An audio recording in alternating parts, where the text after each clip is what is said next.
अगला है यांगजी दीवान, कहाँ है? भारत का सबसे ऊंचा दर्रा। ठीक है, ऊंचाई कितनी है? 58-90 मीटर। मोबाइल नंबर की तरह याद करेंगे। ठीक है, अब आगे देख लेते हैं उत्तराखंड के दर्रे। त्रिपुल एक दर्रा कहाँ है? भारत चीन सीमा पर। ठीक है, फिर मानाला, ये कहाँ है? भारत और तिब्बत को जोड़ता है। इसका अन्य नाम भी है डोंगरीला। फिर वितियाला, नीतीला दर्रा, ये क्या करता है? भारत को तिब्बत से भी जोड़ता है। ठीक, मुलिंदा, ये भी भारत को तिब्बत से जोड़ता है। अब देखिए सिक्किम, नाथुला, सिक्किम में क्या है? नाथुला, ये चुम्बी घाटी में है। ठीक है, ये क्या करता है? ये भी सिक्किम को तिब्बत से जोड़ता है।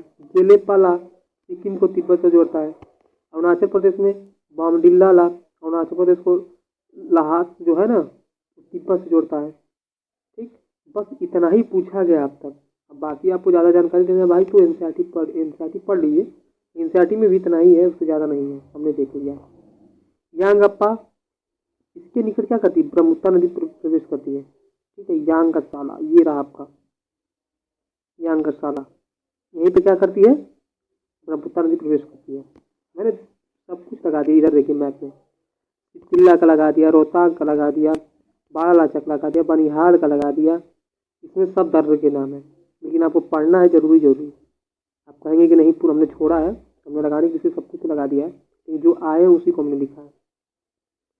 अब इसमें भी देखिए सब है, नीतीला, लिपुलेख, मानाला। देखिए जहाँ लार है लगा है ना, वो ज़्यादातर कहाँ है? उत्तराखंड में। बस सिक्किम में एक ला लगा हुआ है। अब देख लेते हैं अरुणाचल प्रदेश के। अरुणाचल प्रदेश का तो हो गया हमारा ना, मणिपुर में देखते हैं।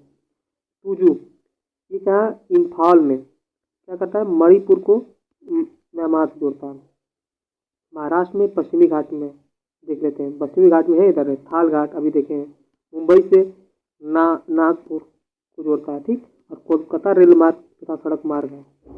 ठीक है, ये क्वेश्चन पूछाएगा, कोलकाता रेल मार्ग मुंबई से किस दर्रे से जुड़ा है? थाल घाट और बोरघाट दोनों आपको आएगा माइंड में, लेकिन कौन सा है? कोलकाता रेल मार्ग यही है। सोचिए, हमने जहाँ जहाँ क्वेश्चन जैसे पूछा सब डाल दिया है, बस यही क्वेश्चन फॉर्मेट नहीं है। घोड़घाट, मुंबई पुणे बेलागांव चेन्नई रेल मार्ग, ये क्वेश्चन पूछा है सब। अब केरल में पश्चिमी घाट में देख लेते हैं, पाल घाट है, नीलगिरी और अन्नामलाई श्रेणी घाट स्थित। अब देखिए भारत चीन के मध्य व्यापार किस पॉइंट से होता है? लिपुलेख उत्तराखंड में जो स्थित है दर्रा, सिकिला हिमाचल प्रदेश में, नाथुला सिक्किम, तीनों सही होता है। बस इससे ज़्यादा मत पढ़िएगा दर्रों के बारे में, इससे ज़्यादा नहीं पूछेगा। अब हम देख लेते हैं हिम रेखा था हिमालय, हिम नदी। ठीक है, हिम की निचली सीमा जो होती है ना, ये मान लीजिए हिमालय होगा। अभी तो हिम जमा है, जो निचली रेखा होती है जो सबको जोड़े, इसको क्या कहते हैं? हिम रेखा कहते हैं। समग्र रूप से हिमालय में हिम रेखा की औसत ऊंचाई कितनी है? 4300 से लेकर 6000 मीटर। जब ऊंचाई बढ़ती है तो क्यों वहाँ हिम जमता है? ये भौतिक का क्वेश्चन है, आप तो कमेंट करिएगा। वैसे जब भौतिक का विज्ञान का वीडियो बनाएंगे सब बता देंगे क्यों हिमालय पे ही जमता है, हमारे यहाँ क्यों नहीं जमता है। ठीक है, हमारे यहाँ भी ऊंचाई रहेगी तो जम जाएंगे। ऊंचाई बढ़ने पर क्या होता है? तापमान कम होता है। फिजिक्स का भी मैटर है, जियोग्राफी का भी है, फिजिकल जियोग्राफी में भी है। ठीक है, अब देखते हैं हिम नदी। भारत का सबसे ऊंचा है सियाचिन। ठीक है, इसके वेस्ट में है, मतलब पश्चिम में कौन सा है? गिलगिट है। और ईस्ट में क्या है? अक्साई चीन है। ये सब पूछा हुआ है।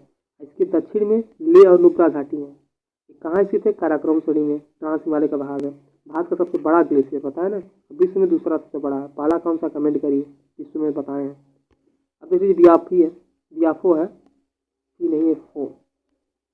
इस बार बालटोरा चोंगा लुंगा साइनी पूछा किस श्रेणी में है? काराकोरम श्रेणी में। गंगोत्री उत्तराखंड, यहाँ से गंगा नदी निकलती है। चौराबाड़ी रुद्रप्रयाग उत्तराखंड, केदारनाथ के मंदिर के उत्तर में है। नीलाम हुमायूं सारदा, मुझे इतना ही क्वेश्चन पूछा था इसने दिया, बाकी इसमें ज़्यादा नहीं पूछता है अब तक। अब देख लीजिए पीर पंजाल का सबसे बड़ा हिमनद कौन सा है? सोना पानी है।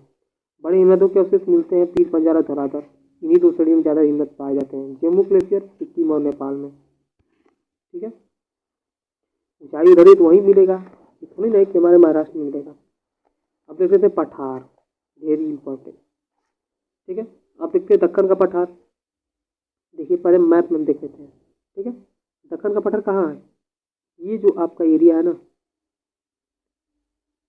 ये 1 मिनट, दक्कन का पठार देखिए, ये बीच वाला क्या है, दक्कन का पठार। ठीक, इधर कौन सा है, कर्नाटक का पठार, और इधर कौन सा है, तेलंगाना का पठार।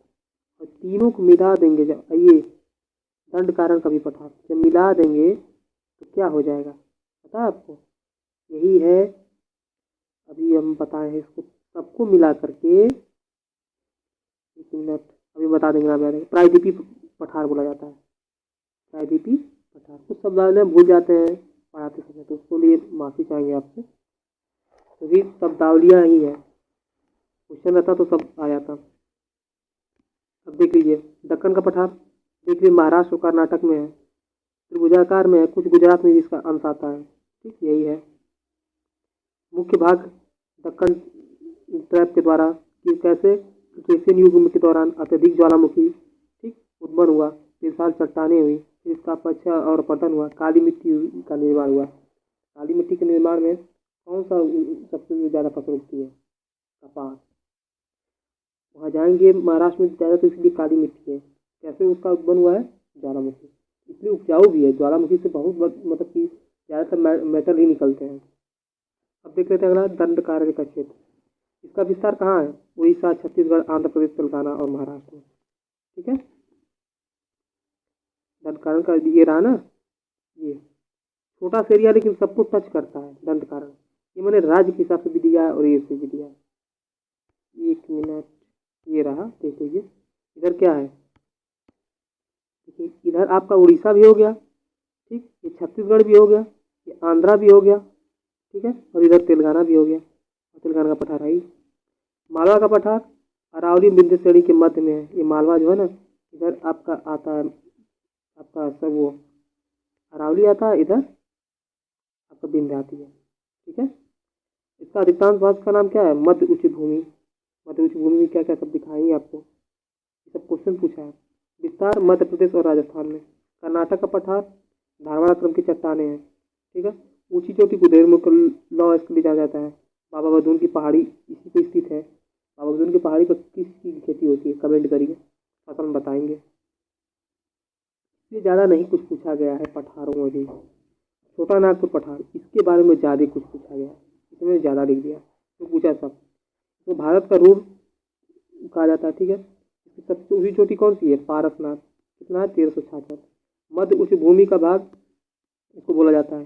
दामोदर नदी द्वारा अपवाहित होता है। ये हो रहा आपका छोटा नागपुर का पठार। ठीक है, तीव्र स्कार्पों वाले ढाल, मतलब तीव्रता से ढाल है।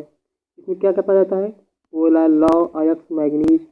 ये धारवाड़ा गोंडवाना क्रम की चट्टान इसमें पाया जाता है। विस्तार है इसका झारखंड में, रांची, हजारीबाग, संथाल परगना, पलामू, धनबाद, सिंहभूमि, झरिया, ये सब इसी में पाया जाता है। गौरी उर्वरक के लिए बिहार और बंगाल में रानीगंज पाया जाता है। रानीगंज में क्या निकलता है बताइए। छत्तीसगढ़, उड़ीसा, अब देख लेते हैं जमशेदपुर, इसी पर है। भारत का पीतम वर्ग बोला जाता है, ठीक, इस्पात संयंत्र के लिए। अगला देख लेते हैं, इसमें कुछ और भागे हैं। ये आपका जो है ना छूट गया है, तो पढ़े हैं क्या, हम लग रहा है।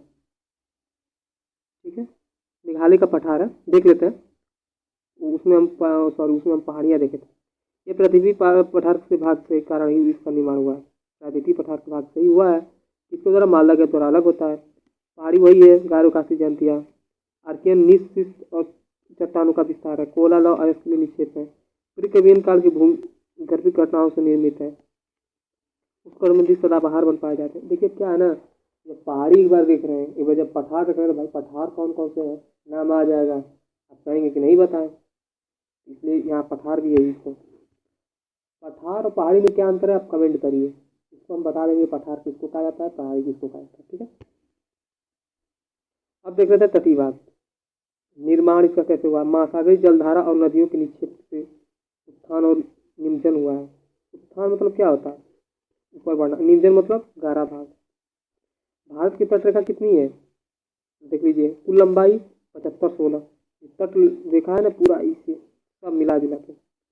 मुख्य भूमि पे केवल पूछेगा, तब कितनी है, इसका मुख्य भूमि पे है 54-22। ये बस मुख्य भूमि पे है। ठीक है, मुख्य भूमि के अलावा जो ये मालदीपों अंडमान निकोबार है, लक्षद्वीप है। सर्वाधिक लंबा कहाँ है? गुजरात में 1214, फिर आंध्र प्रदेश में, फिर तमिलनाडु में। और सर्वाधिक केंद्र शासित प्रदेश अंडमान निकोबार में है, 1962।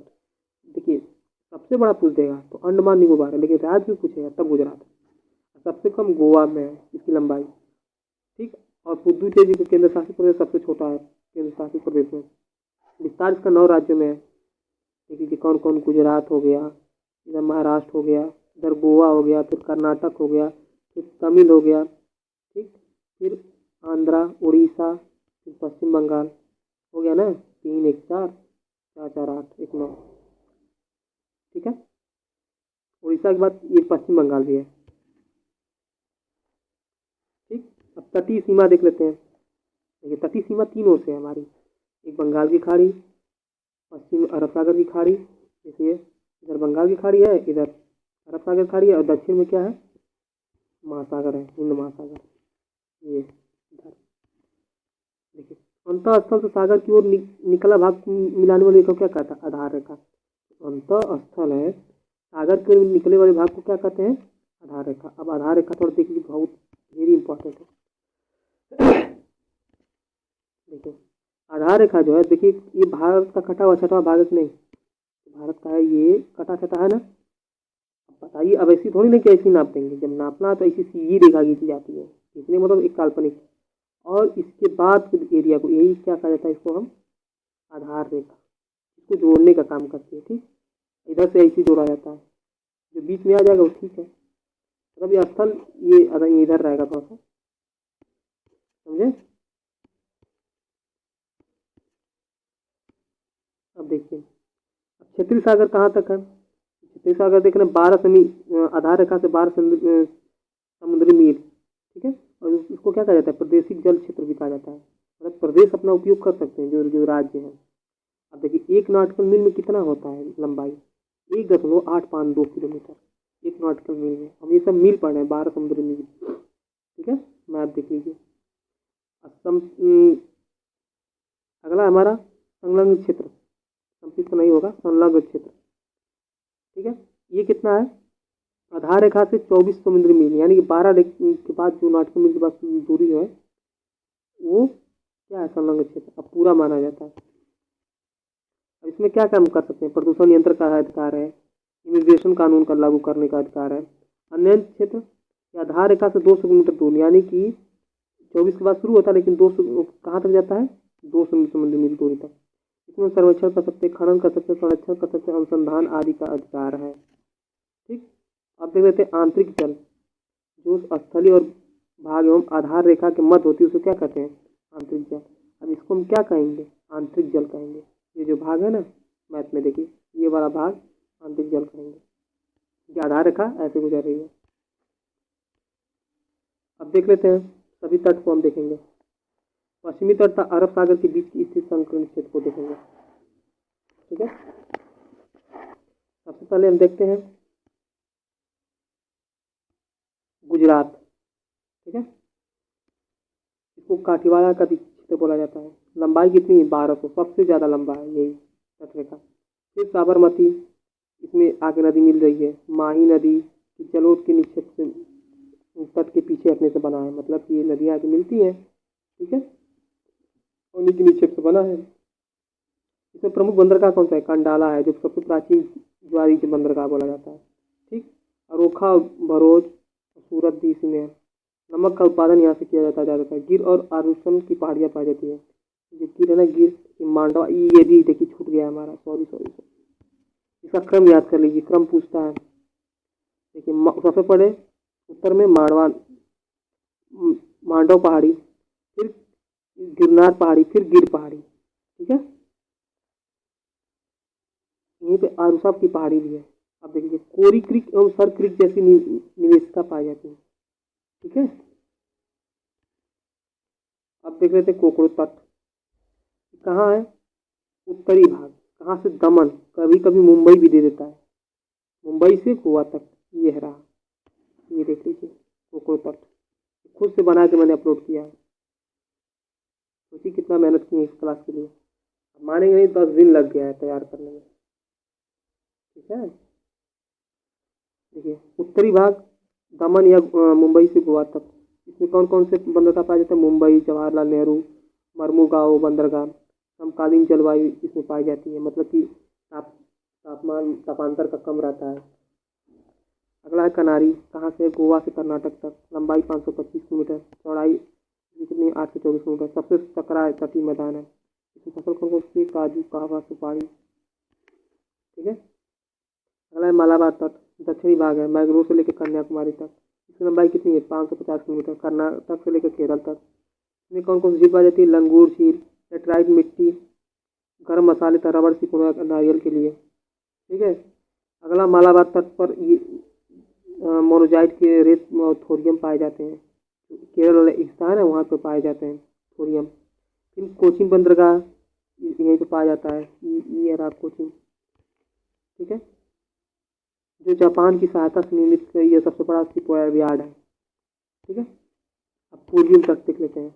इधर हो गया पूर्वी तट। महानदी गोदावरी, कृष्णा और कावेरी डेल्टा का द्वारा निर्मित जाओ। आप इतना जानिए नहीं, आप इसको रट लीजिए, इसको वीडियो को कम से कम 4 बार देख लीजिए, इससे ज़्यादा नहीं पूछेगा, बस ये जान जाइए। आपको लगता है कि हम पढ़ रहे हैं, लेकिन क्या करें, यही सब पूछा ही गया है, समझाने में पूरी क्लास खत्म हो जाएगी। ठीक है। अब देखते हैं स्वर्ण रेखा नदी का मुहाना से लेकर कन्याकुमारी तक है। ठीक, यहाँ से शुरू होता है और ऐसे ऐसे यहाँ तक कन्याकुमारी तक है। उत्तर से दक्षिण की ओर अधिक चौड़ा है, उत्तर से दक्षिण को क्या है? ये अधिक चौड़ा है। देखिए चौड़ाई अधिक है नहीं, सब कुछ मैंने बना के दिखाने की कोशिश की। देखिए चौड़ाई इधर ज़्यादा है। ठीक। इस मैदान का निर्माण कैसे हुआ? उत्थान क्रिया से प्राकृतिक बंदरगाह यहाँ कम है। ठीक, क्योंकि बंदरगाह जहाँ पर वहीं पाए जाएंगे ज़्यादा, जहाँ से कटा छठा भाग है। ठीक, यहाँ पर आसानी से जहाँ जा जाएंगे। ये क्या है? नदियों द्वारा लाए गए वो सब क्या बोला जाता है, नाम भूल जा रहे हैं, जो नदियों द्वारा ला के डेल्टा बिछाया दिया जाता है। ठीक है। ठीक है भाई, जब आ जाएंगी, अब इसे ढलान रहेगा तो नहीं चढ़ पाएगी, इसके लिए खनना पड़ेगा, खुदाई करना पड़ेगा, इसके बाद तो हो जाएगा। अगला देखते हैं गंगा नदी का डेल्टा एवं कृष्णा नदी के डेल्टे के बीच कौन सा? उत्तरी सागर तटीय। अब एक चीज और वेरी इंपॉर्टेंट, थोड़ा सा देख लीजिए यहाँ पे। उत्तरी सरकार तट बोला जाता है ना, ये उत्कल तट भी बोला जाता है, और इसमें उत्कल और आंध्रा भी कभी कभी आ जाता है। ठीक है, याद रखिएगा। उत्तरी सरकार तट के अंतर्गत उत्कल तट और आंध्रा तट भी आता है, लेकिन कभी उत्कल तट को अलग देता है, कभी आंध्रा। ठीक, ये क्वेश्चन पूछा जा चुका है दोनों तरफ से। उत्तरी सरकार या उत्कल तट, अब जान गए ना उत्तरी सरकार, उत्कल तट कहाँ से है? उत्कल तट हम यहाँ देंगे। गंगा नदी डेल्टा से लेकर कृष्णा नदी के बीच उत्तरी सीमा स्वर्ण रेखा नदी, लंबाई इसकी 400 है। ठीक, और चांदीपुर के निकट इसके द्वीप है, उसका क्या नाम है? व्हीलर, अब्दुल कलाम आज़ाद। ठीक, और सनसेट द्वीप भी है। अब आंध्रा तट देख लीजिए। आंध्रा तट कहाँ है? गोदावरी से लेकर कृष्णा नदी के मध्य कोलेरू झील है, वहीं तक है। ये रहा आंध्रा क्षेत्र, बहुत छोटा सा है, पूछा जा जाता है। ठीक, इसमें पुलिकट के उत्तर और चिल्का के दक्षिण में स्थित है। पुलिकट झील किधर है? इसके उत्तर में है, और चिल्का झील कहाँ है? दक्षिण में है। वो बंदरगाह 3 है, विशाखापट्टनम, काकीनाडा, मछलीपट्टनम। ठीक है। अगला है कोरोमंडल तट। इसमें कौन कौन सा है? पुलिकट झील से लेकर कन्याकुमारी तक। कितना लंबाई है? 675। ये रहा, यहाँ शुरू होता है। अब ये देखिए, हमने प्राकृतिक रूप से भी यहाँ विभाजन दिखा दिया आपको। ठीक है, यहाँ से शुरू हो रहा है कोकरो तट, कहाँ से? पुलिकट झील से। देखिए, और इसके बीच के एरिया को कहा जाता है आंध्रा से। आप देखिए इसमें क्या कहता है? वैगई कावेरी नदियाँ यहाँ बहती हैं, और यहाँ का इस क्षेत्र को धान का कटोरा भी बोला जाता है। ठीक है। बंदरगाह कौन कौन से? चेन्नई है, नागापट्टनम है, तूतीकोरिन है, महाबलीपुरम है, मोरिना है। भारत का सबसे लंबा बीच ज़्यादातर मुंबई में है, लेकिन सबसे लंबा कौन सा है? मोरिना। अब कुछ मुख्य बातें हैं, उनको हम देख लेते हैं। जैसे सर्वाधिक तटीय अपतन किसके द्वारा होता है? जो नदियों के तटीय भाग में किसके द्वारा? समुद्री लहरों के द्वारा। लहरें आती हैं और तट, समुद्री तट के किनारे क्या करती हैं? कटान करती हैं। अब देखिए, भारत का औसत, जो औसत समुद्री तट, जो ऊंचाई मापी जाती है, कहाँ से मापी जाती है? सॉरी, भारत का जो औसत समुद्री तल जो मापा जाता है कहाँ से मापा जाता है, ये मापा जाता है चेन्नई तट से। कहाँ से? चेन्नई की तट से। जैसे आप इलाहाबाद स्टेशन पर जाएंगे तो वहाँ पर लिखा गया रहेगा कि समुद्र तल से ऊंचाई, कि कहाँ से लिया जाता है? चेन्नई से। कई बार पूछा जा चुका है। अब देख लीजिए, प्राचीन ऐतिहासिक साक्ष्यों में हिंद महासागर को क्या किस नाम से संबोधित किया गया है? रत्नकार से। किससे? रत्नकार से। देखिए मैंने क्वेश्चन में मतलब कहीं कहीं ऐसा बना दिया ना कि आप उस पर हिट करें माइंड पे कि क्या है चीज़। ठीक है, अगला हमारा टॉपिक है द्वीप समूह। ठीक है, तो सबसे पहले हम बंगाल की खाड़ी के द्वीप समूह को देखेंगे। ठीक, तो देखते हैं सबसे पहले अंडमान द्वीप समूह को। ठीक, ये तृतीय पर्वत श्रेणी कहा जाता है। क्यों? कि हिमालय का जो सबसे पहले हिमालय, इसके बाद बड़ा हुआ, इसके बाद अराकनुमा इसे मुड़ जाता है। ठीक है, इसके बाद ये समुद्र में धीरे धीरे निकलता है, छोटे छोटे सब निकल रहे हैं देखिए, इसलिए इसको तृतीय पर्वत श्रेणी कहा जाता है, युग नहीं कहा जाता है, पर्वत श्रेणी। ठीक है, इसमें द्वीपों की संख्या कितनी है? अंडमान निकोबार द्वीप में 550। ज्वालामुखी की क्रिया के परिणाम स्वरूप तथा कुछ द्वीपों का निर्माण प्रवाल भित्तियों से हुआ है। अंडमान निकोबार द्वीप समूह का ज्वालामुखी और पर्वतों से हुआ है। ठीक, अंडमान का। और निकोबार का जो विकास हुआ है प्रवाल भित्तियों द्वारा। लक्षद्वीप का ऐसे ही जो अरब सागर में, उसका भी किससे हुआ है? प्रवाल भित्तियों द्वारा। याद रखिएगा, प्रवाल भित्ति द्वारा निकोबार द्वीप समूह और लक्षद्वीप। अंडमान का दोनों में लिया जाता है। अब अंडमान के कुछ भाग कितने भाग में देख लेते हैं। सबसे पहले उत्तरी अंडमान, फिर मध्य अंडमान, फिर तीसरा दक्षिणी अंडमान और चौथा लिटिल अंडमान। निकोबार भी ऐसा ही है कई भागों में, car Nicobar, little Nicobar, great Nicobar. इनकी सर्वोच्च चोटी क्या है? सैंडल पीक है। तो आइए पहले सबसे पहले मैप में सब देख लेते हैं। ये देखिए उत्तरी अंडमान है। ठीक है, इसी पर सबसे ऊंची चोटी कौन सी है? सैंडल पीक, अंडमान निकोबार द्वीप समूह का। अब देखिए उत्तरी अंडमान के उत्तर में एक लैंडफॉल द्वीप है। मैप में आप लोग देखिएगा, जब पीडीएफ देंगे तो अच्छे से दिखेगा आपको। ठीक है, जो लैंडफॉल द्वीप है ये कोको चैनल के द्वारा म्यांमार से अलग होता है। ठीक, इसी कोको चैनल के बगल में नारकोंदम द्वीप है, जो सुषुप्त ज्वालामुखी है भारत का एकमात्र। ठीक, अब देखिए उत्तरी अंडमान के बाद मध्य अंडमान, इसकी जो ऊंची चोटी है डियोवोली है, माउंट डियोवोली। ठीक है, इसके बाद इसके नीचे है तीसरा दक्षिणी अंडमान। ठीक है, यहीं पे कौन सा द्वीप है? यहीं पे एक तारमुगली द्वीप भी है, याद रखिएगा। ठीक, अब देखिए जो आपका दक्षिणी अंडमान है इसके बगल में दो द्वीप हैं, हैवलॉक, नील द्वीप। इसका नाम मोदी जी ने बदल दिया है। हैवलॉक का बदल के क्या कर दिए? स्वराज द्वीप। अब नील द्वीप का बदल के क्या करते हैं? शहीद द्वीप। अब इसी दक्षिणी अंडमान पे इसकी राजधानी है पोर्ट ब्लेयर, जिसका नाम बदल के श्री विजयपुरम रख दिया गया। नाम क्या रख दिया गया है? अब श्री विजयपुरम कहा जाएगा, पोर्ट ब्लेयर नहीं कहा जाएगा। अब देखिए, और दक्षिणी अंडमान पे माउंट हैरियट ऊंची चोटी है इसकी। ठीक, पूरे अंडमान निकोबार द्वीप की सैंडल पीक है। कहाँ पे? उत्तरी में। अब देखिए ये डक्कन पास है, जो क्या करता है? लिटिल अंडमान को अलग करता है। ठीक है, अब इसी तरह से ये रहा आपका लिटिल अंडमान। 10 डिग्री चैनल क्या करता है? कार जो निकोबार द्वीप समूह का कार निकोबार द्वीप समूह है उसको अलग करता है। ठीक है, आप लोग मैप भी खोल लीजिएगा, लेकिन पीडीएफ जो लेंगे उसमें सब दिखेगा आपको। अब देखिए कार निकोबार द्वीप समूह हो गया। एक मिनट थोड़ा सा रुकिए। अब इसके बाद आता है लिटिल निकोबार द्वीप समूह। ठीक, इसको कौन अलग करता है? सेम्ब्रेबो चैनल अलग करता है कार निकोबार द्वीप समूह से। ठीक, अभी ट्रेसी चैनल है, किसको अलग करता है? ग्रेट निकोबार द्वीप समूह। किससे? लिटिल अंडमान को।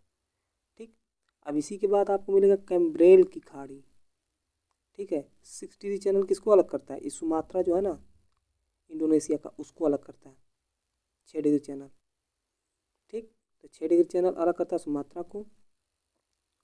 ठीक है, और अब इसमें देख लेते हैं, बस इतना ही है इसमें, इससे ज़्यादा कुछ देखने की जरूरत नहीं है आपको। अब इसमें सब देखिए बता दिए आपको, यहाँ तक हमारा हुआ था।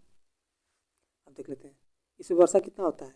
200 सेमी से अधिक होता है सदाबहार, क्योंकि दक्षिणी पूर्वी पश्चिमी मानसून जो है यहीं पे टकराता है मेघालय से, कुछ हिस्सा इधर चला आता है। ठीक, और यहीं पे बारिश भी होता है ज़्यादातर। एक तरह से ये घना बसा जंगल के रूप में है अंडमान द्वीप समूह। यहाँ आदिवासी पाए जाते हैं। कौन से आदिवासी? अभी आपको पढ़ाएंगे। ठीक है, अब इस पे देख लेते हैं अगला। इस इसमें क्या पाया था, मैक्रो वन पाया जाएगा, क्योंकि स्वाभाविक सी बात है, समुद्र किनारे है, चारों तरफ से घिरा है, तो मैक्रो वन पाए जाएंगे। देखिए हैवलॉक द्वीप का नाम क्या कर दिया गया, स्वराज द्वीप। ठीक, नील द्वीप का क्या कर दिया गया नाम, शहीद द्वीप। और एक इस पर रास द्वीप भी है, इसका नाम क्या कर दिया गया, सुभाष द्वीप।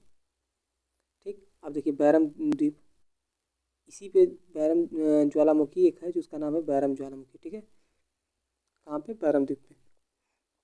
अब इसकी देखिए राजधानी कहाँ है, पोर्ट ब्लेयर, अंडमान निकोबार द्वीप समूह की राजधानी है। इससे 135 मीटर की दूरी पे अंडमान सागर भी है। ठीक है, ये दक्षिणी एशिया और भारत का एकमात्र सक्रिय क्या ज्वालामुखी बैरम द्वीप पे। कौन सा, बैरम, बैरम ज्वालामुखी, बैरम द्वीप पे ही बैरम ज्वालामुखी। प्रथम बार उद्गार कब हुआ था, 1787 में। नवीनतम 2005-6 में भी हुआ था। अब नारकोंदम जो दिखाए थे आपको ना द्वीप पे, अंडमान सागर में प्रसुप्त ज्वालामुखी है, मतलब कभी भी हो सकता है। निकोबार द्वीप समूह, द्वीपों की संख्या 22 है। सर्वोच्च चोटी क्या है, माउंट लूथियर, किसका, निकोबार द्वीप समूह का। अच्छा, माउंट लूथियर को हम लोग नहीं देखे हैं ना, आपको एक मिनट दिखा रहे हैं। अच्छा, पूरा कट गया है, मैप में नहीं है, आप देखिएगा उसमें, भारत में। अब अगला देख लेते हैं, श्री हरिकोट्टम द्वीप समूह, ये कहाँ है। जो पुलिकट झील है ना, पुलिकट झील किस नदी द्वीप पे है, कमेंट करिए आप लोग, बताए हैं और आगे भी बता देंगे। पुलिकट झील को बंगाल की खाड़ी से अलग करता है कौन, श्री हरिकोट्टम द्वीप पुलिकट झील को क्या करता है, बंगाल की खाड़ी से अलग करता है। अब अगला, भारत का इसी पे उपग्रह प्रक्षेपित केंद्र भी है, कौन सा, सतीश धवन अंतरिक्ष केंद्र। ठीक है, अब देख लेते हैं अगला, कुछ बातें भी है छोटी छोटी। राम सेतु जो है, ये पंबन द्वीप के अंतिम छोर, जो ऐसे आपको है ना, तमिलनाडु का कन्याकुमारी, वहीं पे ऐसे छोटा छोटा है सब ना, जो श्रीलंका को ऐसे जोड़ते हैं। ये पंबन द्वीप का अंतिम छोर धनुषकोडी से मन्नार द्वीप समूह तक, श्रीलंका तक है। ठीक है, भौगोलिक से ग्रेट निकोबार द्वीप के सबसे निकट कौन सा है, इंडोनेशिया द्वीप, सुमात्रा। कितने डिग्री अलग करता है, 6 डिग्री चैनल, आपको दिखाए हैं। अब देख लीजिए अरब सागर के द्वीप समूह, इसमें कौन सा है, लक्षद्वीप। भारत के दक्षिणी पश्चिम में स्थित केरल के कोच्चि तट से 220 से 440 किलोमीटर एरिया तक फैला दूरी पे। ठीक, इसमें द्वीपों की संख्या कितनी है, 36। देखिए एड्राड जो है लक्षद्वीप का सबसे बड़ा द्वीप है, मिनी का दूसरा सबसे बड़ा द्वीप है, और 9 डिग्री चैनल क्या करता है, मिनी का को लक्षद्वीप से अलग करता है। कवारती इसकी राजधानी है, क्षेत्रफल इसकी 32 वर्ग किलोमीटर। ये क्या किया हुआ है, प्रवाल विद्युत, वेरी इंपॉर्टेंट। अब थोड़ा सा देख लीजिए, ये देखिए आपका पहला कौन सा है, अमीनी द्वीप। ठीक, दूसरा लका द्वीप है, तीसरा एंड्रोड द्वीप सबसे बड़ा है, देखिए कितना बड़ा है। कवारती द्वीप है। ठीक, और 9 डिग्री चैनल क्या करती है, मिनी काय को अलग करती है, देखिए मिनी का नीचे है सबसे। 8 डिग्री चैनल किसको अलग करती है, मालदीव जो देश है।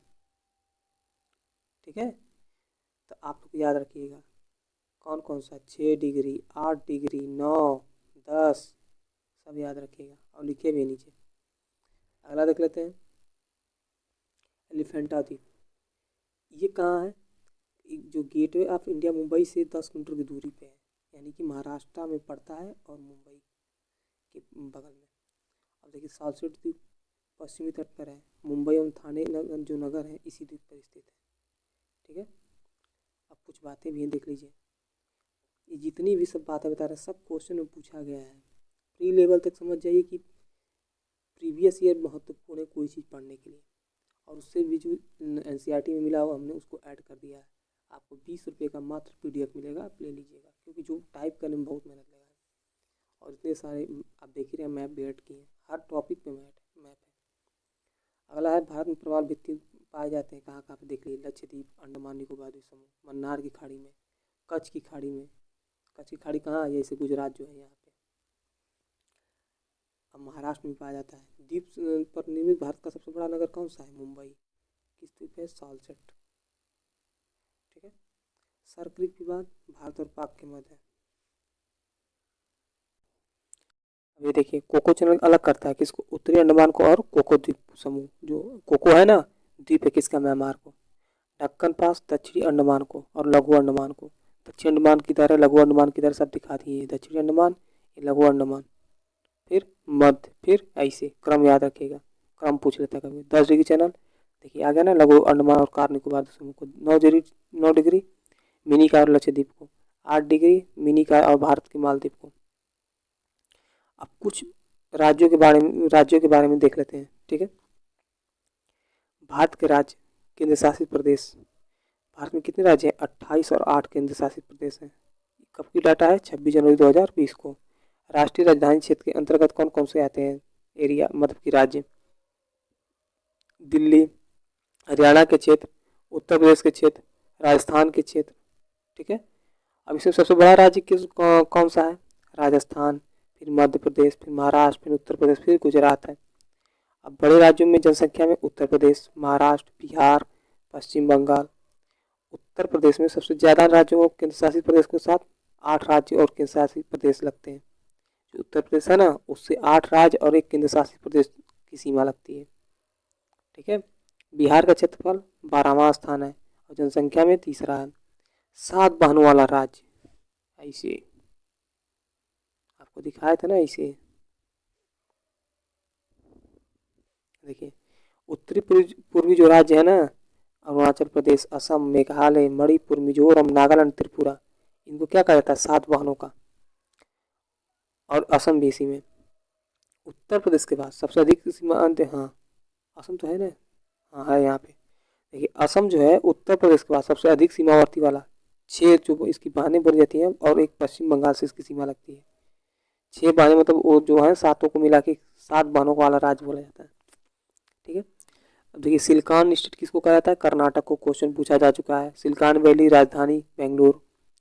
सिलिकॉन वैली जो राजधानी बोली जाती है वो कहाँ है? बेंगलुरु में। भारत का सूचना प्रौद्योगिकी आईटी हब कहाँ है? बेंगलुरु में है। अब आंध्र प्रदेश को देख लीजिए। भारत का कोहिनूर, ठीक है, यहीं पे मिला था। कुल्लार की खान, ठीक है, यहीं से कोहिनूर प्राप्त हुआ था। अब जो विदर्भ है ना, महाराष्ट्र के उत्तरी पूर्वी भाग में सूखाग्रस्त है। ये अलग राज्य बनाने के लिए लोग मांग कर रहे हैं। ऐसी हमारी पश्चिमी घाट पहाड़ी हो गई, ठीक। अब यहाँ बारिश होती नहीं है तो इधर किला में ये सूखा पड़ता है यहाँ पे ज़्यादा। और इतनी पहाड़ियाँ हैं कि यहाँ पर नदी भी संभव नहीं है। प्रायद्वीपीय पठार के सब चट्टानें बहुत कठोर हैं, वहाँ पे जल्दी कुछ नहीं बन पाता है। अगला देख लीजिए बड़े जिले। सबसे बड़ा जिला कच्छ, फिर लेह, फिर जैसलमेर, फिर बीकानेर। एक बार क्लास को देख लीजिए, अगर कुछ छूटेगा तो हमको बता दीजिएगा। कुछ भी नहीं छूटेगा, ये गारंटी है मेरा, ये जान जाइए। अगर इससे बाहर कुछ आया तो सबके लिए कठिन होगा। ये नहीं हम करेंगे इससे बाहर नहीं आएगा, लेकिन आएगा तो सबके लिए नहीं, किसी को नहीं आएगा। अब अगला है राजस्थान। इसमें थार का रेगिस्तान पाया जाता है, विश्व का सबसे घना बसा मरुस्थल। अब केंद्र शासित प्रदेशों में देख लीजिए, क्षेत्रफल के अनुसार सबसे बड़ा कौन है? लद्दाख है। कौन है? लद्दाख, फिर जम्मू कश्मीर, फिर अंडमान निकोबार द्वीप समूह। जनसंख्या में सबसे बड़ा दिल्ली। 31 अक्टूबर 2019 को क्या हुआ? जम्मू और कश्मीर तथा लद्दाख का निर्माण हुआ। 26 जनवरी 2020 को दादर और नागर हवेली तथा दमन और दीव का विलय कर दिया गया। क्षेत्रफल और जनसंख्या के दृष्टि से सबसे छोटा केंद्र शासित प्रदेश लक्षद्वीप है, ठीक है। पुदुचेरी, ये अलग अलग जिलों में विभाजित है। कितने जगह भाई? 3 राज्यों में है। इसकी कौन कौन से? कराईकल है, पुदुचेरी, ये सब दोनों कहाँ है? कराईकल पुदुचेरी तमिलनाडु में, ठीक। यमन जो है आंध्र प्रदेश में, माहे जो है केरल में। अब जनजातीय को हम बाद में देखेंगे, ठीक है, या तो आप देख ही लीजिए, ठीक है। कौन सी जनजाति कहाँ पाई जाती है मैंने मैप लगा दिया, ठीक है। अब हम इस पे बस आपको बताते चलेंगे। आपको क्या करना है, मैप जैसे माइंड में सेट कर लीजिए, कौन सा राज्य कहाँ है, ठीक है। अब जैसे थारू कहाँ जनजाति पाई जाती है, जो हाईलाइट किए हैं इसको याद कर लीजिएगा बस, ज़्यादा नहीं। ये जो हाईलाइट किए सब पूछा गया है। गोंड कहाँ है, ठीक है। भील जनजाति कहाँ है, ठीक। अब देख लेते हैं जनसंख्या कितनी है कुल। जो जनसंख्या थी उसमें 8.6% क्या थे? आपकी जनजाति थे, ठीक। सर्वाधिक जनसंख्या वाला मध्य प्रदेश, महाराष्ट्र, उड़ीसा है। सबसे ज़्यादा जनसंख्या कहाँ है जनजातियों की? मध्य प्रदेश में है, महाराष्ट्र में है, फिर उड़ीसा में है। अब देखिए जनजाति कहाँ नहीं पाई जाती है। जनजाति जो है पंजाब में और हरियाणा में, चंडीगढ़, दिल्ली, पुदुचेरी में नहीं पाई जाती, ठीक। सबसे बड़ा समूह कौन सा है? भील का, गोड़ का, संथाल का, नेकस का, उराव। देखिए ये भील गोड़ है ना, बदलते रहते हैं। अभी फिलहाल भील है, ठीक है। फिर हो सकता है गोड़ कभी आगे आ जाता है, ठीक। अब देखिए गद्दी जनजाति कहाँ पाई जाती है? धौलाधर जो श्रेणी है, कहाँ पर? हिमाचल प्रदेश में। भील कहाँ पाई जाती है? राजस्थान में। जो हाईलाइट किए इसको याद रखिएगा, बाकी नाम देखते रहिए। राजस्थान में, गुजरात में, मध्य प्रदेश में, महाराष्ट्र में। इसकी संस्कृति में क्या है? घुमार नृत्य का विशेष महत्व है। कौन सा? घुमार नृत्य का। घूमर, घूमर, जो घूमर होता है, तो घूमर राजस्थान में फेमस भी है, ठीक। इसका विशेष महत्व प्रोटो ऑस्ट्रेलिया प्रजाति के लोग होते हैं, ठीक है। अब देखिए संथाल देख लेते हैं। इनको ये लोग जो हैं विवाह को क्या कहते हैं? बापला, ठीक। अब मुख्य संथाल परगना क्षेत्र कौन सा है? झारखंड व बिहार। संथाल लोग क्रांति भी किए थे 1857 क्रांति में, आप लोग को बताए हैं। कमेंट करिए, कमेंट करते रहेंगे तो आपको फ़ायदा, ये जान जाइए। फिर पश्चिम बंगाल में पाई जाती है, थोड़ी सी उड़ीसा में भी पाई जाती है। उड़ीसा सही नहीं लिखा है, उड़ीसा सही लिख लीजिए। PDF देंगे सब सही रहेगा। अगला त्रिपुरा है। इनकी शरीर की रचना कैसी होती है? द्रविड़ लोगों से मिलती जुलती है, ठीक है। मुंडा जो हाईलाइट किए उसको याद रखिएगा। झारखंड में, बिहार में, पश्चिम बंगाल में, छत्तीसगढ़ में, मध्य प्रदेश में, त्रिपुरा में, उड़ीसा। इस सरहुल इनका नृत्य त्यौहार होता है। इसमें क्या करते हैं? फूलों का त्यौहार ही है, ठीक है। अब कोरबा देख लेते हैं। ये कहाँ है? उतना महत्वपूर्ण नहीं, याद रखिए। झारखंड, छत्तीसगढ़, ठीक है। इनका आहार क्या है? कंदमूल एवं शिकार करना, ठीक। कोल ये कहाँ पाए जाते हैं? बिहार में, झारखंड में, उड़ीसा में, छत्तीसगढ़ आदि में। जो हाईलाइट है उसको याद करना है, बार बार बोल रहा हूँ। अब देखिए टोडा है। टोडा कहाँ पाई जाती है? वेरी इंपॉर्टेंट, नीलगिरी की पहाड़ियों में। तमिल और बहुपत इनमें क्या है ना, तमिल के लोग हैं। और बहुपति विवाह प्रथा इनमें चर्चित है, ठीक है। इसमें कुछ बताने लायक नहीं है, आप देख लीजिएगा, ठीक है। वही है कि पढ़ेंगे बस। अगला आप देख लेते हैं, ये महत्वपूर्ण है। अंडमान में कौन सा पाया जाता है? जारवा। भारत की सर्वाधिक आद्य जनजाति है, ठीक। ओगे जनजाति निग्रोटो प्रजाति से हैं। सोमेट प्रजाति मंगोलियन प्रजाति से हैं, ठीक। अब मेघालय में गारो खासी मिकिया एक जयंतिया, ये एक प्रजाति के भी पाई जाती है। अब देखिए द्रविड़ प्रजाति कहाँ पाए जाते हैं? दक्षिण भारत में। इनकी भाषा क्या है? द्रविड़ भाषा। और द्रविड़ भाषा जो है कहाँ बोली जाती है? तमिल, दक्षिण भारत में पाए जाते हैं, तो तमिल, कन्नड़, मलयालम, तेलुगु, ठीक है। ये सब कौन सी भाषा है? द्रविड़ भाषा ही है। कहाँ बोली जाती है? आपका जैसे तमिल हो गया, आंध्र प्रदेश हो गया, ठीक है।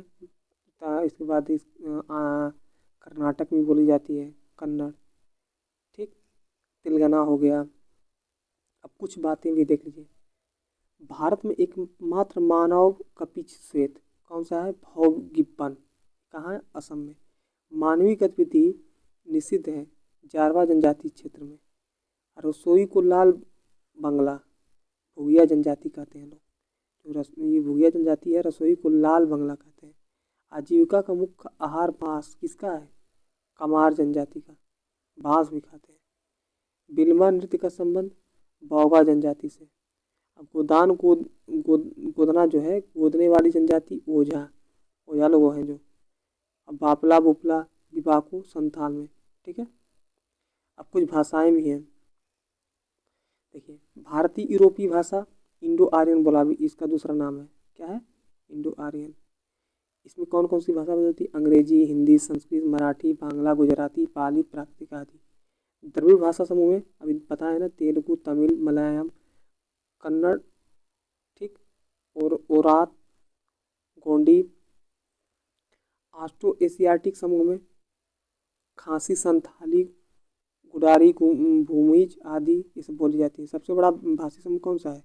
भारत यूरोपीय द्रविड़ जो ऑस्ट्रेलिया एशियाई में है, ठीक है। सबसे बड़े हैं, बड़े का मतलब सबसे जनसंख्या में ज़्यादा। हिंदी में भारत में सर्वाधिक बोले जाने वाली भाषा बांग्ला। हिंदी के पश्चात भारत में दूसरी बोली जाने वाली भाषा है इसका, ठीक है। अब विश्व में छठवां भी है। अब अगला देखते हैं शास्त्रीय भाषा कौन कौन सी है? तमिल, संस्कृत, कन्नड़, तेलुगु, मलयालम, उड़िया। एक शास्त्रीय भाषा और जुड़ी है अभी नया, कमेंट करिए आप लोग। तमिल प्रथम शास्त्रीय भाषा का दर्जा प्राप्त कब हुआ था? 2004 में। जो उड़िया है नवीनतम दर्जा प्राप्त है 2014 में। अब हम देख लेते हैं अफवाह तंत्र। सबसे पहला देखेंगे गंगा। जो गंगा नदी है इसे पूर्ववर्ती अफवाह कहा जाता है। इसका जो अफवाह है, क्यों? जो नदी, पूर्ववर्ती अफवाह का अर्थ होता है कि जो नदी पहले से ही अपने मार्ग में बहती है, ठीक, और ढाल का अनुसरण करती है, और उसके रास्ते में अगर पर्वत भी आ जाए तो उसको भी काट के बहती रहती है। काट के माने मतलब बहुत पहले से बहती हैं। जब पर्वतों का निर्माण हुआ हिमालय का, अब उस पहले से बह रही है, अब वो बढ़ने ही नहीं दी। ठीक है, ठीक है। अब देखिए, भारत में सबसे लंबी नदी है, कितना इसकी लंबाई है? 25 किलोमीटर। फरक्का जो है नामक स्थान पर क्या होता है? बांग्लादेश में प्रवेश होती है। जो फरक्का है पश्चिम बंगाल में, वहीं पे ये बांग्लादेश में प्रवेश करती है। अन्य नाम क्या है? पद्मा। कहाँ? बांग्लादेश में। मेघना भी इसका नाम है, जब अंत में मेघना से मिल जाती है तो। विश्व की सबसे बड़ी डेल्टा का निर्माण कौन सा? उसका नाम है सुंदरबन। गंगा ब्रह्मपुत्र के द्वारा हुगली और मेघना के मध्य में क्या करती हैं? मे हुगली और मेघना लास्ट में यही तो बसती है। ठीक है, तो इनके बीच का डेल्टा जो है सब निर्माण होता है, सब बहुत बड़ा। अभी किसकी कुछ सहायक नदियाँ देख लेते हैं बाएं से। रामगंगा, गोमती, घाघरा, गंडक, बूढ़ी गंडक, कोसी, महानदी। दाएं से यमुना, टोस, योन। ठीक है, अब ये थोड़ा सा देख लीजिए आप। मैप जब मिल लेंगे पीडीएफ में सब सही से एकदम है। अब देख लीजिए, सबसे पहले टोस मिल रही है, इसके बाएं से फिर सॉरी टोस जो है ये आपका दाएं से मिल रही है। ठीक है, अब सबसे बाएं से रामगंगा। ठीक, सई नदी किसकी सहायक है? गोमती की। कहाँ मिल रही है गोमती? आगे गाजीपुर में मिलती है। शारदा, घाघरा, राप्ती, गंडक, बूढ़ी गंडक, बागमती, कोसी, महानंदा। देखिए मैप को अच्छे से। ठीक है, ये सब देखिए इसके दाहिने तरफ से कौन कौन मिल रही हैं। ये जो है ना, ये आपका यमुना। कभी कभी क्या करते हैं, गंगा की सहायक नदी भी नाम दे देते हैं, जैसे चंबल, बेतवा, केन। मतलब कि यमुना से मिलने के बाद मिलती हैं, तो कभी जब नाम ये सब नहीं रहेगा तो इनका भी नाम आ जाता है। ऐसा क्वेश्चन बन चुका है। Very important. देखिए, गंगा का जब उद्गम होता है, जब गंगा नदी का उद्गम होता है तो उसको किस नाम से जाना जाता है? ये सब उसके पहले एक संगम होता है। ठीक, उनको किन नामों से जाना जाता है? ठीक है, अब गंगा नाम कहाँ पड़ता है ये हम देख लेते हैं। सबसे पहले क्या होता है कि विष्णु गंगा नामक धारा आती है। ठीक, और एक धौली गंगा नामक, ये कहाँ मिलती है? विष्णु प्रयाग में मिलती है। और ये क्या बन जाता है? एक प्रयाग, विष्णु मतलब नाम है, वहाँ पर स्थान है, तो क्या बोला जाता है उसको? विष्णु प्रयाग। ठीक है, फिर आगे जब बढ़ती तो अलकनंदा इसका नाम पड़ जाता है। ठीक, और फिर इसका क्या होता है कि नंदाकिनी आके मिलती है, तो यहाँ क्या नाम पड़ता है? नंद प्रयाग। फिर इसमें आगे पिंडार नदी मिलती है, कहाँ पे? कर्ण प्रयाग में। ठीक है, फिर इसकी अब देखिए दाहिने तरफ से मंदाकिनी आके मिलती है। ठीक, इसका क्या नाम पड़ता है संगम का? रुद्रप्रयाग। फिर भागीरथ आके मिलती है, कहाँ पे? देवप्रयाग में। तब यहाँ से नाम क्या पड़ता है? गंगा। इसके पहले यहाँ तक विष्णु प्रयाग तक नाम क्या है इसका? अलकनंदा। याद रखिएगा। और देखिए भागीरथी निकलती है क्या नाम से? कहाँ से निकलती है? सॉरी, भागीरथी निकलती है गंगोत्री से। ठीक है, इधर हमने दिखा भी दिया है। देखिए, संगम स्थल विष्णु गंगा, धौली गंगा का विष्णु प्रयाग में, आनंदाग्नि अलकनंदा का आनंद प्रयाग में। अच्छे से हम देखें यहाँ, थोड़ा तेज देख लें। पिंडार अलकनंदा का कर्ण प्रयाग में, मंदाकिनी अलकनंदा का रुद्र प्रयाग में, भागीरथी अलकनंदा का देव प्रयाग में। वेरी इंपॉर्टेंट, बद्रीनाथ अलकनंदा के तट पे, केदारनाथ मंदाकिनी के तट पे। क्वेश्चन पूछा गया है। अब कुछ नदी हैं उनका उद्गम देख लेते हैं। हम किसी भी नदी का उद्गम नहीं देखे हैं, सब नदियों का एक साथ देख लेंगे। ठीक है, मतलब गंगा का उद्गम नहीं देखे वहाँ पे, पूरा नदी का इकट्ठा देख लेंगे, याद करने में आसान रहेगा। ऐसे पढ़ने का तरीका होता है। आगे देखिए, गंगा, गंगोत्री से कहाँ स्थान है ये? गोमुख में, उत्तराखंड में। अब मिलती कहाँ है? बंगाल की खाड़ी में। यमुना यमुनोत्री से बंदरपूछ नामक स्थान में, यूके में, मतलब उत्तराखंड। गंगा में प्रयागराज में मिल जाती है, प्रयागराज नाम हो गया। शारदा मिलामी हिमानी से निकलती है नेपाल से। अब कहाँ मिलती है? घाघरा में, बाराबंकी में, यूपी में। रामगंगा दूध टोली नामक श्रेणी से निकलती है और गंगा में मिल जाती है। कहाँ मिलती है? कमेंट करिए। गोमती गोमताल फुल्लर झील नामक स्थान से निकलती है और ये पीलीभीत में पड़ता है। और गंगा से गाजीपुर मिल जाती है। घाघरा नामप्पा श्रेणी नेपाल से निकलती है। गंगा रेविलगंज छपरा जिले में मिलती है। गंडक नेपाल से निकलती है। पहेलजा घाट हाजीपुर मिल जाती है। ठीक है। बूढ़ी गंडक सोमेश्वर श्रेणी से निकलती है, जो चंपारण में पड़ता है। और गंगा में मुंगेर बिहार में मिल जाती है। कोसी सप्तकोसी कौशिकी नामक नेपाल के साथ निकलती है और 7 धाराओं से मिलकर बनती है कोसी। और गंगा में पूर्णिया बिहार में मिल जाती है। महानंदा महाभारत श्रेणी से निकलती है और गंगा में कटिहार बिहार में मिल जाती है। कटिहार मतलब जिला है। सोन नदी अमरकंटक पठार से निकलती है, मध्य प्रदेश में जो स्थित है। गंगा के दानापुर नामक स्थान पटना जिले में मिल जाती है। दामोदर छोटा नागपुर पठार से निकलती है, हुगली कोलकाता के निकट मिल जाती है। बेतवा बिंद श्रेणी से निकलती है, यमुना में हमीरपुर में मिल जाती है। चंबल महू नामक स्थान से निकलती है और यमुना के टवा के निकट मिल जाती है। अब अगला देख लेते हैं ब्रह्मपुत्रा नदी तंत्र। ठीक है। इसका उद्गम जो नाम है, ये उद्गम होती है आंगसी चिमायुंगडुंग ग्लेशियर से। ठीक, ये कहाँ है? मानसरोवर झील के निकट तिब्बत में। अब देखिए, भारत में प्रवेश कहाँ होता है? नामाचा बरवा के पास। वहीं से क्या करती है? यू टर्न लेती है। पहले ऐसे आती है, ऐसे चलती है, फिर ऐसे यू टर्न लेती है।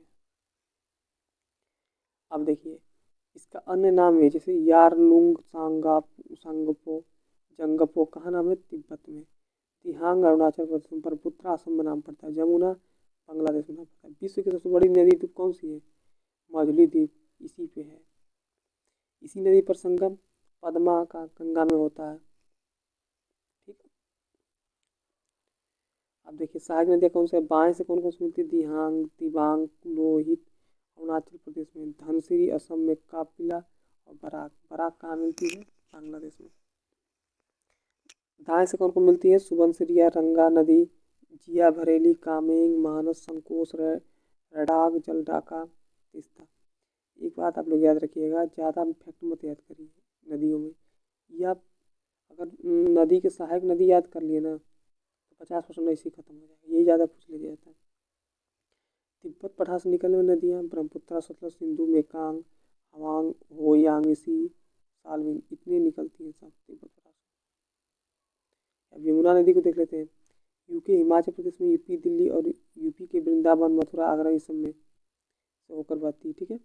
मुख्य सहायक नदी कौन सी है इसकी? देखिए, आ गया नाम ना, मुख्य सहायक मतलब चंबा इटावा में मिलती है। सिंध, फिर बेतवा हमीरपुर में मिलती है। केन बांदा में मिलती है। जिला का नाम पूछा जा चुका है। शारदा नदी, सरयू नदी, इसका अन्य नाम भी है। अन्य नाम गौरी गंगा भी है। काली नदी भी है। कहाँ पे? भारत नेपाल सीमा पे। शारदा उत्तर प्रदेश में। आप देख लेते हैं, कोसी नदी क्या कहते हैं? बिहार का सुख कहते हैं। दामोदर नदी को बंगाल का सुख कहते हैं। ठीक, बंगाल की एकमात्र सहायक नदी कौन सी? जिसका उद्गम मैदानी से होता है? गोमती। चंबल की सहायक नदी बनास, काली सिंधी, पार्वती, छिप्रा। सोन की मुख्य सहायक उत्तरी कोयना। दामोदर की मुख्य सहायक पराकर। यमुना और सोन के मध्य जल विभाजन का कार्य कौन करती है? कमरू श्रेणी। विंध्याचल की कमरू श्रेणी क्या करती है? यमुना को और सोन को बांटती है। ठीक है। अब देखते हैं प्रायद्वीपीय नदियाँ। क्या है? प्रवणावस्था, मतलब कि अंतिम अवस्था में चल रही है। ठीक, क्यों? क्योंकि ये जल, इनका जो है ज़्यादा पानी मिल नहीं पाता, क्योंकि वर्षा पे ही निर्धारित होती है। ठीक है, तो ये प्रवणावस्था में बोला जाता है। ठीक। अब देखिए, बारहमासी यहाँ की नदियाँ नहीं होती हैं। अपवाद केवल कावेरी में। कावेरी में क्या होता है ना, कि पश्चिमी घाट से भी वर्षा प्राप्त करती है। ऐसे तमिलनाडु में लौटते मानसून से वो भी हो जाता है। इसलिए क्या है ये आपका अपवाद रूप में जाना जाता है। वेरी इंपॉर्टेंट, पूछा गया बहुत बार क्वेश्चन। वृक्षानुमा आकृति कहाँ मिलती है? दक्षिण भारत की नदियों में। ठीक है।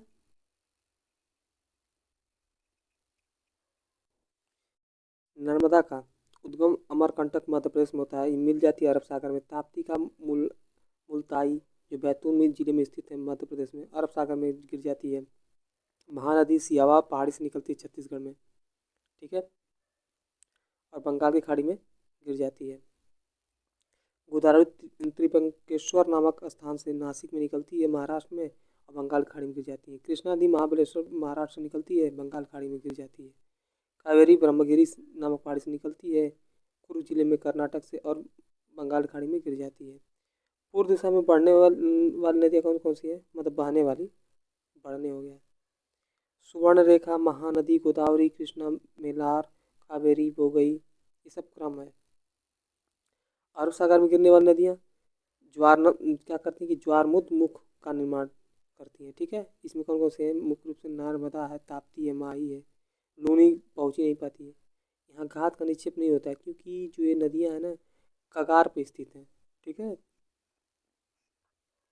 अब ऐसे ये तो कट के अलग हुआ है ना आपका, किससे, अफ्रीका से, तो कहाँ से ढाल रहेगा। इधर नदियाँ बहते बहते बहते बहते क्या करती हैं, वो जाके सटा है, और इसी टेसी सागर में सब नदियाँ गिरती थी शुरू से ही। अब देखिए, बंगाल की खाड़ी में गिरने वाली नदियाँ क्या करती हैं, डेल्टा का निर्माण करती हैं। इसमें कौन कौन सी, महानदी, गोदावरी, कृष्णा, कावेरी आदि भी हैं। अब नदियाँ देख लेते हैं, ठीक है। जैसे नर्मदा नदी का उद्गम कहाँ से, अमरकंटक चोटी से, मैकाल पर्वत से। बहाव सतपुड़ा के उत्तरी भ्रंश घाटी से। और ताप्ती नदी क्या कहती है, दक्षिणी में बहती है, किसके, सतपुड़ा के। एमपी, महाराष्ट्र, गुजरात में 3 राज्यों से बहती है। जलप्रपात धुआंधार भेड़ाघाट जबलपुर के निकट।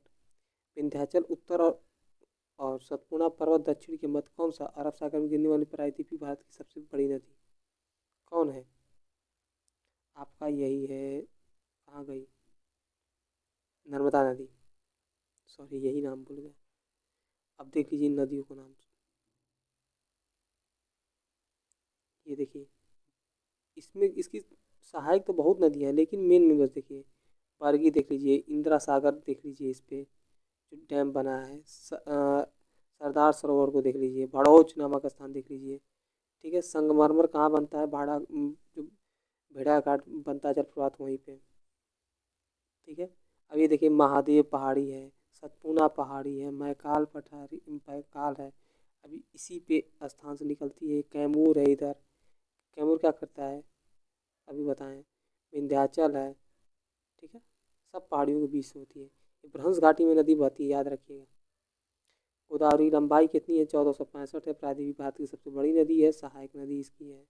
बाएं से पूर्णा, पंचगंगा, वर्धा, वेनगंगा, प्राणहिता, फिर इंद्रावती, सिलेरू। फिर दाएं से प्रभावित होने वाली कुल मंजिरा है। ये क्रम पूछा जा चुका है। अन्य दक्षिणी गंगा एवं बृहद गंगा भी कहा जाता है इसको। कृष्णा देख लेते हैं, लंबाई 1400 है, सहायक नदी इसकी। बाएं से भीमा, पावना, कोयना, मूसी, पंचगंगा, दूधगंगा है। दाएं से घाट प्रवाह, माल प्रवाह, तुंगभद्रा, वेदावती है। अफवाह क्षेत्र महाराष्ट्र, कर्नाटक, तेलंगाना, आंध्र प्रदेश, ठीक है। जल विवाद इसका किसके साथ है, आंध्र प्रदेश, कर्नाटक, महाराष्ट्र में, ठीक। ये रहा मैप। अब देख लीजिए कृष्णा नदी का, ये कृष्णा नदी बह रही है। अब देखिए, महाबलेश्वर नामक स्थान से निकलती है। इसके सबसे पहले सहायक नदी कौन मिलती है, भीमा, फिर पवना, ठीक। अब इधर आ जाएंगे दाहिने में, कोयना, घाट प्रभा, माल प्रभा, तुंगा, भद्रा, वेदावती, ठीक। मूसी नदी हैदराबाद पे इसी पे स्थित है, ये भी इसकी सहायक नदी है। लिखे हुए मूसी, देखिए यहाँ पे है। अब देख लेते हैं कावेरी को, ठीक है। इसकी सहायक नदियाँ कौन कौन सी, बाएं से हिरंगी, हेमावती, सिमसा, अराकावती। दाएं से लक्ष्मण तीर्थ, कामिनी, सुवर्णवती, भवानी, अमरावती। जितनी सहायक नदियाँ लिखी हैं सबको याद कर लीजिएगा, क्योंकि पूछा जा चुका है, फिर पूछने की पूरी संभावना है। अब महानदी देख लेते हैं। मध्य पूर्व भारत, सॉरी